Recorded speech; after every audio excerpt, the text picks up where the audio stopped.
देखंतु एही दृश्य अग्निशम बाहिनी किपरि जणे रोगी को उछुला नाଳ पार करुछंती।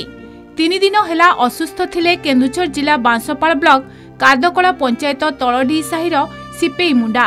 रास्ता नथिबारु परिवार लोके मेडिकल नै पारु नथिले। उछुलुथिला गाँ मुंडरे थिबा माळदा नाळ टिकिए पानी कमिबा परे सिपेई को 2 पुओ बीरबर मुंडा और त्रिलोचन मुंडा भारी बोही बोही माळदा नाळ पर्यंत आनिथिले। किंतु उछुला नाळ देखि मां को पार करने 2 पुओ साहस जुटाई पारि नथिले। आम्बुलांस को खबर दिया जायथिला।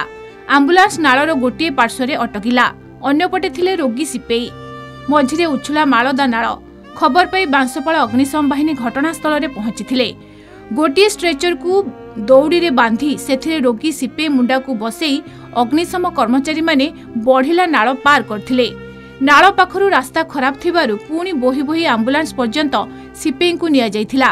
सेठारु सिपेई को आम्बुलांस डाक्तरखाना रे पहुंचाइथिला। मार बहुत सीरियस ज्वर आज्ञा आम्बुलांस को फोन करथनु। नदी एपरे रहिला आम्बुलांस आमे रहनु सपटे माँ को केमती आणमु टिके चिंता करो। आपण नदी रे केमती पार करमु हमर माँ को टिके हमर चिंता हेडा बहुत हे जाउची। हळडी गाँव रो जणे पेसेंट नदी पार ही पारु नथिबारु आमे आसीथुलु नदी पार करिया पई। स्रोत तो प्रबल अछि, मात्र आमे ट्रेचर रे लाइफ बॉय बांधी डंगा टाइप रो करी कि सपोर्ट को नहीं आसिलु एवं आम्बुलांस को देलु। हमर एटा फेवर केस थिला पेशेंट रो, तो आमे सठिक टाइम रे आसी लोकेशन में पहुंच जाइथिलु। तो सेपटो माने मझिरे गाँव को जाय नदी रे रह जाउछ। तो से नदीटार माने से माने हेपटू आसी पारना किसी सेमती सुविधा नहीं, गाड़ी पहुंची सारी किंतु सेपटू पेशेंट आसिले आमे आराम रे नहीं पारथान। कार्दकला पंचायत ठारू हळडीही साही मझिरे प्रवाहित हेउछि माळदा नाळ। हळडीही साही को रास्ता सहित माळदा नाळ रे पोल निर्माण पई बारंबार दाबी हेउछि।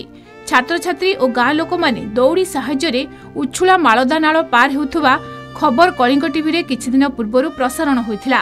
खबर प्रसारण परे प्रशासनिक अधिकारी माने घटनास्थल रे पहुंची स्थिति परखिथिले। वर्षा परे रास्ता और पोल निर्माण कराजियो बोली प्रतिश्रुति दैथिले।